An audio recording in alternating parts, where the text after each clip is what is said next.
Olá, está começando mais um Cineclube Unifor.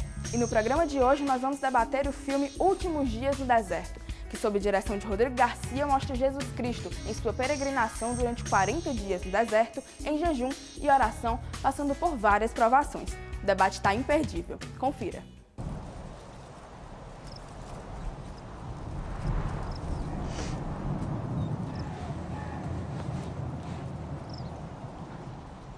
Father, speak to me.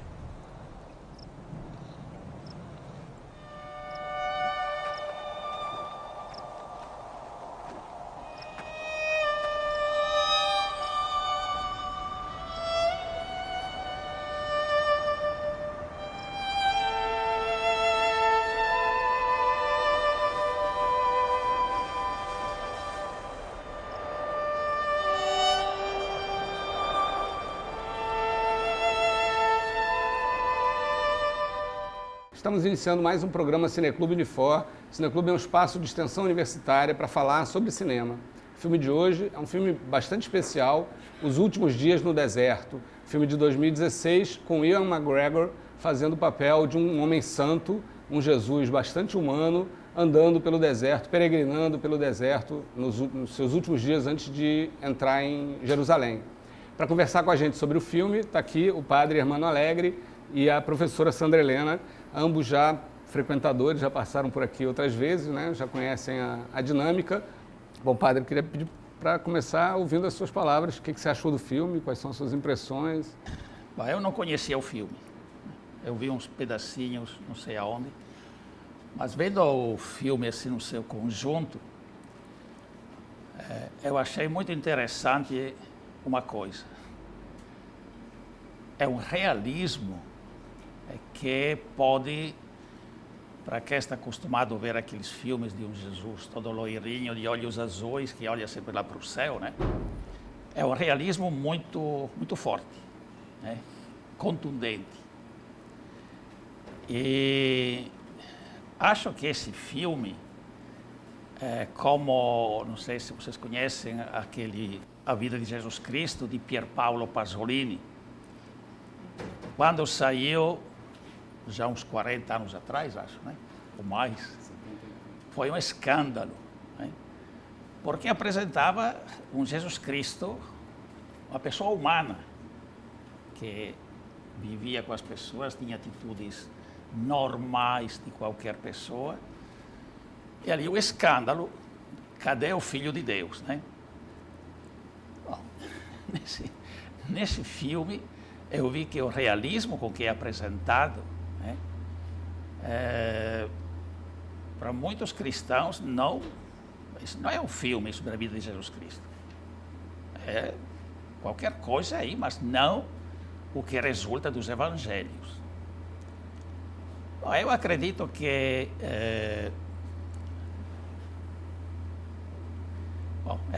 que os cristãos, né, precisam de uma terapia de choque, né? Um choque como esse, não sei se pode dar resultados positivos, mas eu acho que daria resultados positivos, porque parece que entra dentro de um estudo que atualmente é sempre mais forte da pessoa de Jesus Cristo, quando se fala do Jesus Cristo histórico. O que é que ele fez de fato, como é que ele foi. Sobretudo tirando todo aquele espiritualismo, sabe, aquele angelicismo que se coloca ao redor de Jesus Cristo. Eu acho que 95% dos cristãos acreditam que Jesus Cristo era filho de Deus. Acho que acreditam. Uns 5% talvez acredita que era uma pessoa humana. E essa, eu diria, talvez a maior traição de Jesus Cristo que se faz nas igrejas, né? Porque é bom aceitar, diria até que é fácil entre aspas, né? Aceitar Jesus Cristo assim, né? Que é filho de Deus, que passa milagres para cá, milagres para lá, palavras angélicas. Mas quando você começa a olhar, né, um pouco mais profundamente, você percebe que um filme desse é uma terapia de choque. Porque, eu vou dizer para vocês, eu li no ano passado e esse ano 2 livros desse tamanho, 600 páginas. O segundo estou terminando. O primeiro é Jesus, uma aproximação histórica, que é de um espanhol, como é que chama? José Antônio Pagola, em que faz uma análise da vida real de Jesus Cristo. Bom, eu li 2 vezes já. Você pega e lê como se fosse um romance, porque é uma visão tão interessante, né? Que você descobre que se o Evangelho fala dos 3 anos da vida de Jesus Cristo, praticamente, nos 3 anos você descobre todos os outros 30, 35 que ele passou em Nazaré. É interessante esse filme porque vocês não vê aqui um Cristo que já é filho de Deus, já está pronto para fazer milagres, para começar as pregações. Mas é uma pessoa que ele pergunta, ele escuta, ele está aprendendo. E o segundo livro que estou lendo é também Jesus, como é que é o título? Jesus, um Deus humanizado, em que ele pega esse aspecto humano. Jesus Cristo era pessoa humana. Mas o que é que significa que é pessoa humana? Significa que Deus assumiu a humanidade. E chega ao ponto de dizer, quem quer chegar a Deus com as meditações, com as rezas, com as filosofias, nunca vai chegar em canto nenhum. Para chegar a Deus, você deve passar pela pessoa humana, pela história, pelo concreto, pela vida. Porque se não passa por estas realidades concretas, reais, que você toca todos os dias, você nunca vai chegar a Deus. Porque o único jeito de chegar a Deus é aceitar a humanidade e passar por esta humanidade, do jeito que é. Você pode concordar ou não concordar com o que acontece, mas dentro do acontecer da vida é que você conhece a Deus. Então, quando esse filme apresenta Jesus no deserto, né? Os últimos dias já, né? Bom, isso faz parte de um simbolismo que a gente encontra muito na vida de Jesus Cristo, né? Só para fazer um exemplo, quando Jesus nasce, Herodes procura Jesus Cristo, né? Para matar. Então, José foge, leva Maria e Jesus lá para o Egito. E depois, a certo ponto, Jesus Cristo volta do Egito. Bom, esse fato pode ser que não seja histórico, mas o que é que tem o sentido? Que Jesus Cristo é o novo Moisés que veio do Egito para libertar o seu povo. Né? Quer dizer, é uma imagem simbólica. Né? Então, o simbolismo do deserto na vida dos hebreus era um simbolismo muito forte. Porque a gente lê no livro do Êxodo, né? Os hebreus que, com toda a história anterior, foram lá para o Egito, vivem lá mais ou menos 400 anos, e depois saem do Egito e atravessam o deserto por 40 anos até chegar na Palestina. Bom, 40 é um número simbólico, né? Quer dizer, um bom tempo. E o deserto é o lugar da contradição. Ao mesmo tempo, é o lugar da tentação que o povo hebreu sofre. De fato, a certo ponto dizem para Moisés, que bom, quando estávamos no Egito, né, tinha cebolas e carne, agora aqui não temos nada, estamos morrendo de fome, vamos voltar para o Egito. Quer dizer, a tentação de deixar o caminho para ser livre, para voltar à escravidão. Ao mesmo tempo que é a tentação, é o tempo da revelação de Deus para o seu povo. De fato, o povo hebreu se torna povo quando sai da escravidão. Um povo escravo, gente escrava não é povo. É um bando de gente, mas não é povo que tenham sentido. Então, no deserto é que esse povo conhece a Deus. Foi colocado naquele fato também simbólico de Moisés, que recebe os 10 mandamentos, né, as leis. Então, Deus se revela ao povo. Nessa caminhada tem toda uma série de acontecimentos. Alguns se vê um reflexo, né, nesse filme. Portanto, apresentar um Cristo no deserto significa dizer, esse Cristo é pessoa humana. Ele está se preparando, está começando aliás, já chegou quase no fim da sua formação humana, como pessoa humana. Os 30 anos de Nazaré é a escola, é a formação dele. Ele não sabia de nada. O que é que devo fazer? Aquelas tentações de Jesus Cristo não é que o diabinho foi lá tentar assim, não. É uma narração que quer dizer qual foi a dificuldade de Jesus Cristo para encontrar o caminho certo para anunciar o que ele queria, que é o reino de Deus. Muito bom ser precedida por essa fala do Padre Hermano, que dá para encontrar pontos de convergência e alguns de divergência, que eu acho que não são tão substantivos, mas existem. Bom, eu vou começar pelo fim. Eu, sendo da direção do filme, eu teria sugerido, tira essa cena final. O Padre Hermano diz, ela é chocante porque mostra a paixão e não tem ressurreição. Eu digo, pois tira a morte também. Tira essa morte, essa paixão, esse sentido. Eu vou dizer por quê. Essa já é a 4ª vez, se não me engano, ou 5ª que eu vejo esse filme. Eu acho ele realmente...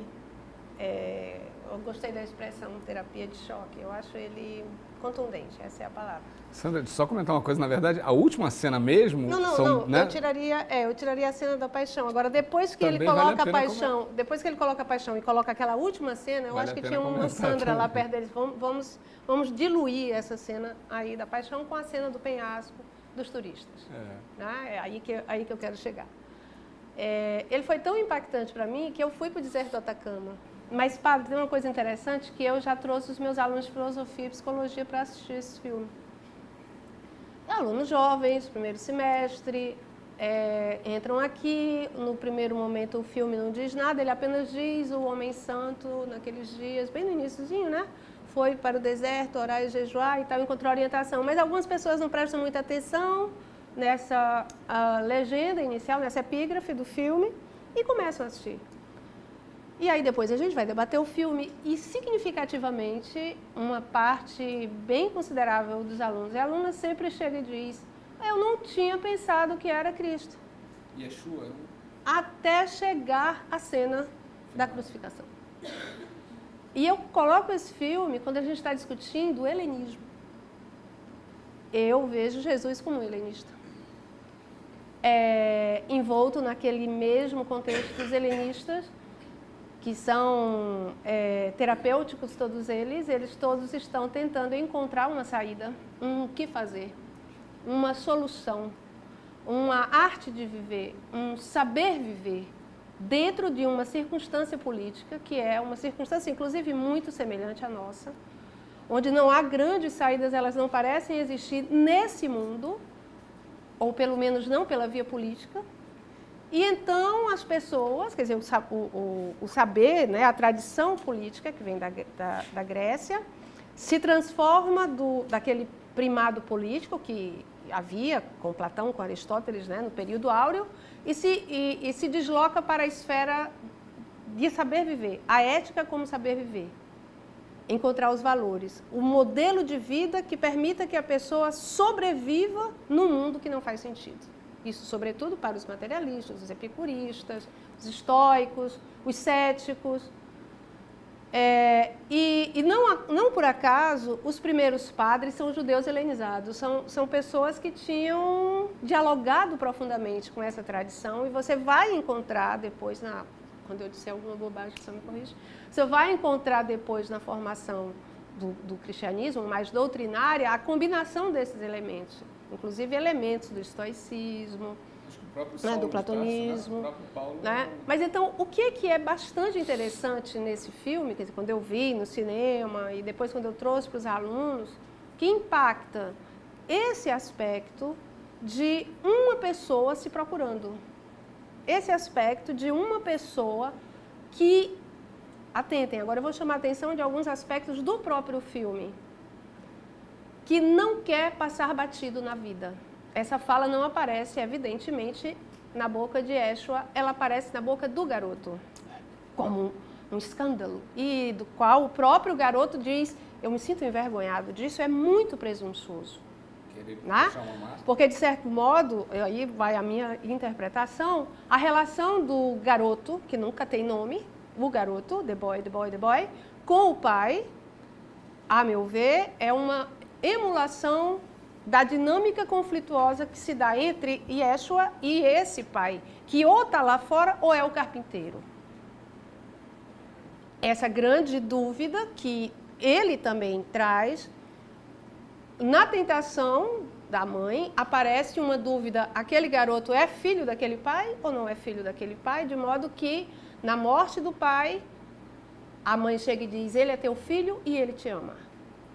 Né? Então, essa dinâmica de um Jesus que está fazendo formação em psicologia, digamos, ali no deserto, né? Inclusive porque o diabo é ele. E quem melhor fala de Deus não é ele, é o diabo.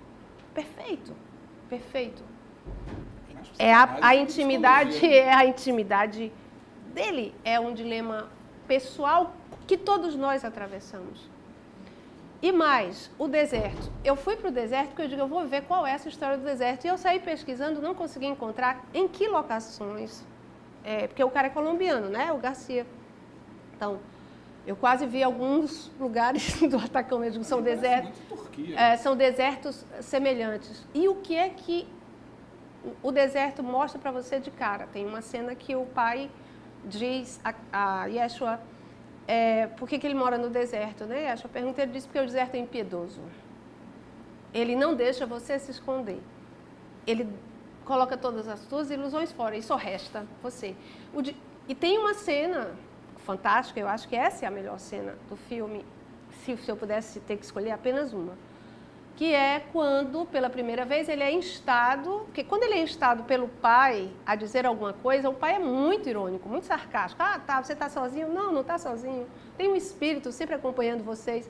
Ou holy man, homem santo, é qualquer homem no deserto. Havia inúmeros homens peregrinando, havia muitos se diziam Jesus, havia muitos do que diziam Messias, é um desses peregrinos. Então, é um ambiente realmente de necessidade de surgir uma saída, né? Uma saída que pela filosofia se dá nas escolas helenistas e que nas religiões, as profissões religiões, os milagreiros, mais um desses milagreiros, aparecem aos montes. Então, aquele holy man não significa uma pós-vista, como nós temos. Né? Quando você vê o cartaz do filme dos últimos dias do deserto de Jesus Cristo, você já vai olhar Jesus Cristo no filme. E o bom é quando você descobre ao final, apenas no caminho do filme, como ele também vai se descobrindo, que a atitude dele seria aquela. Quando ele escuta da mãe, eu não aguento a dor, mas eu não reclamo da dor, eu também não temo a morte, eu só não quero estar sozinha quando ela chegar. E ele responde, você não está sozinha, ninguém está sozinho. E, ao mesmo tempo, percebe que o que ele está dizendo é absolutamente frágil em relação ao que está acontecendo. E faz uma autocrítica imediata. E diz, eu preciso melhorar essas palavras. Ou, então, calar. E mais, não se trata de encontrar palavras, se trata de encontrar uma atitude. Primeiro ação, depois palavras. E se não há palavras, se não há ação, silêncio. Pois bem, o que é que pelo menos que eu percebi, né? A minha fenomenologia no deserto, embora eu tenha ido num esquema turístico e quando eu vi a cena final eu me lembrei muito lá, né? Esquema turístico, porque foi a primeira vez, eu quero voltar só mesmo, agora com outro esquema, o silêncio. O silêncio do deserto não deixa você se esconder. O silêncio do deserto exige, você sai, você tem que sair. Não tem saída para você no deserto.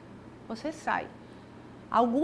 Você não pode se esconder como a gente pode se esconder na vida urbana, nos afazeres, nas chamadas das coisas, nos estímulos. O deserto força você a ser você, a sair. Alguma coisa tem que sair. Eu acho que esse apelo, e por isso o simbolismo do deserto, nesse filme, ele é também, e aí eu não sei se o Padre Hermano concorda comigo, quando a gente vai dar aula de filosofia e falar da emergência da interioridade na filosofia ocidental, costuma-se datá-la no século XVII, mais precisamente em Descartes. Eu sempre digo, não, isso é cristão. Isso está na figura do deserto, está em Santo Agostinho. Essa ideia de ter que voltar a encontrar em você, que não está fora diretamente, inicialmente, nem na natureza, nem na vida urbana, nem na política, como pensava, por exemplo, um autor que eu amo, que eu adoro de paixão, que é Aristóteles, por esse aspecto, está em você, quer dizer, a figura dessa interioridade emerge no cristianismo. O que o século XVII vai fazer com o pensamento cartesiano é uma espécie de reformatação disso, sobre novos parâmetros, mas em última instância se trata disso. Então, a mim nem me importa a história, e aí talvez seja bom a pequena divergência, não ser filho de Deus, enfim, não importa. O que importa é a atitude. Qual é a atitude que ele tomou? E isso, para mim, é que valida fundamentalmente essa busca. É um sentido ético, por isso que eu falo o helenismo, né?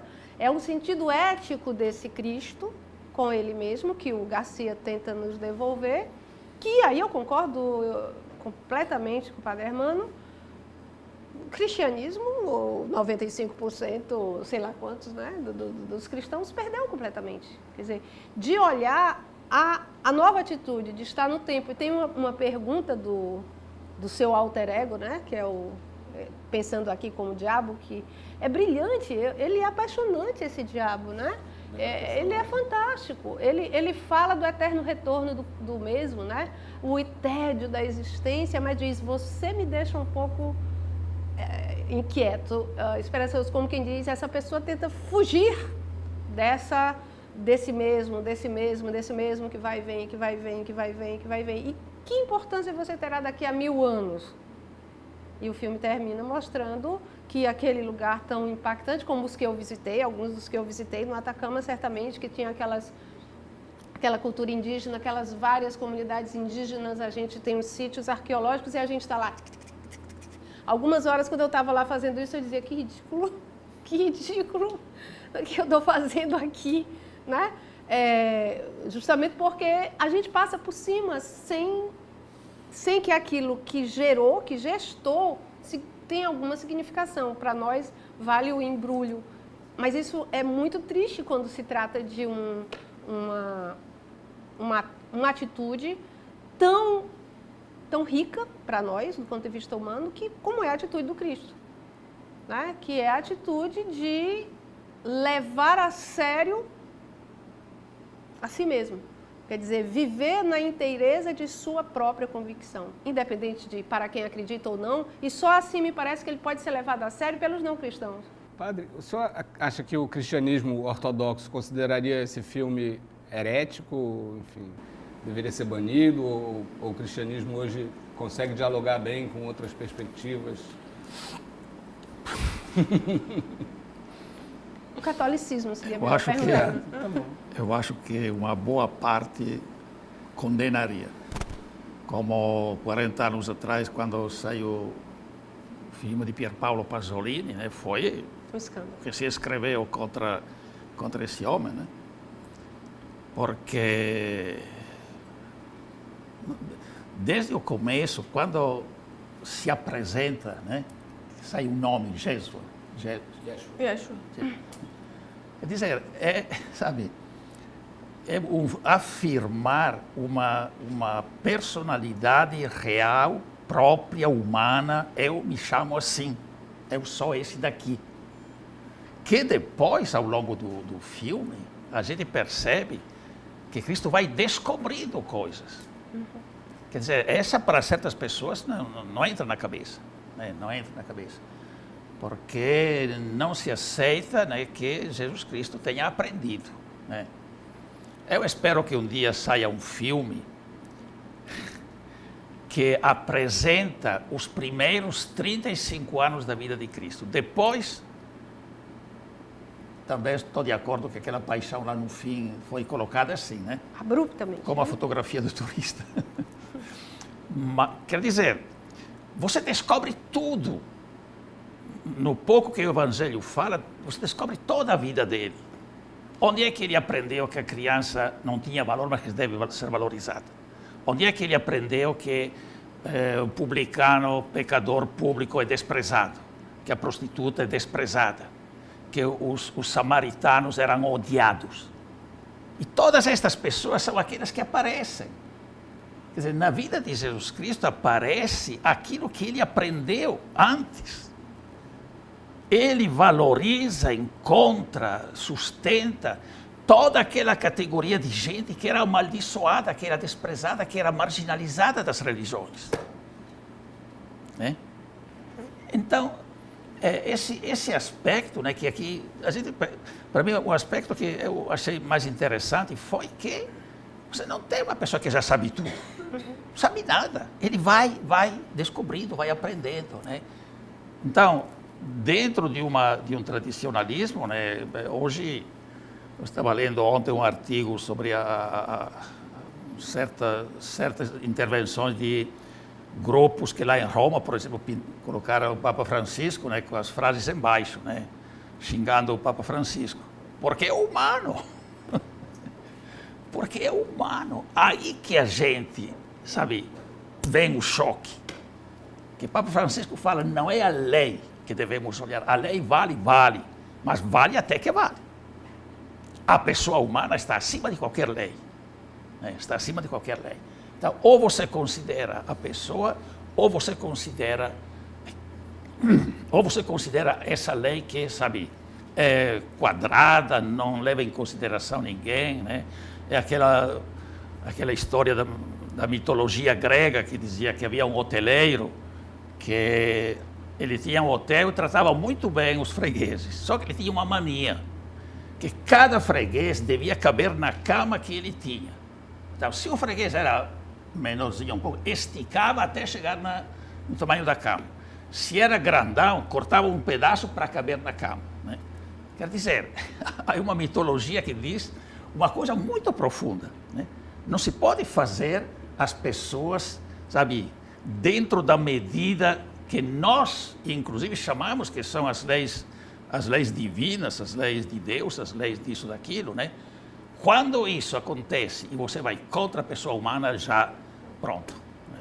Ali que as religiões se acabam por si mesmas. Bom, não é que se acaba, se acabasse seria até bom, mas que tiram o valor verdadeiro, né, de ajudar a pessoa humana a enfrentar a vida, as dificuldades, de ser uma orientação, né, de construção de um mundo diferente, etc. Então, espero que um dia venha esse filme que eu sonho, que apresenta Jesus Cristo antes de começar a sua vida lá depois do batismo lá com João Batista. Porque lá que nós podemos ver como é que se constrói a vida, não só como Cristo construiu a vida dele, mas como é que a gente constrói a nossa vida, que é dentro de uma realidade que se vive, né? Nesse filme, o aspecto político, dizemos mais geral, não aparece, mas é enfocado mesmo nas pessoas. Mas é um aspecto forte, porque se não começa com a pessoa, né? Os aspectos políticos podem ser uma pintura exterior que não tem um fundamento, uma base mais sólida. Então, quem assiste esse filme, eu quero ver de novo esse filme, mas vale a pena porque vai aproveitar, interpretando, sabe, debatendo com outras pessoas, né? É sempre interessante também se ver esse filme em casa, não fecha, termina, fecha, pronto. Não. Vamos debater. O que você achou daquela cena? Porque é assim que a gente se enriquece com a visão dos outros, inclusive. É isso mesmo, estamos aqui para isso. Mostrando também mais uma vez que não tem limite do que a gente pode debater, né? Não tem tabu, não tem assunto, né? Por mais polêmico que seja, que a gente, né, a universidade não possa se debruçar sobre ele. Queria agradecer muito a presença, a visita do padre, Sandra, nossa já companheira, Meus presença de parabenizar todos. esta iniciativa que eu acho ótima. Apareça Quando eu era sempre. estudante, eu participava de debates de filme. Então, já podemos combinar daqui as próximas, Outros. né? Sempre sai daqui assim. Ok. Gente, obrigado, valeu. E aí, curtiu o debate? Você pode participar das nossas gravações com a gente, todas as quintas-feiras, à 1h30 na sala A da Videoteca da Unifor. Lembrando que as nossas gravações são válidas como atividade complementar e você também pode assistir ao Cineclube nas nossas redes sociais. Até a próxima!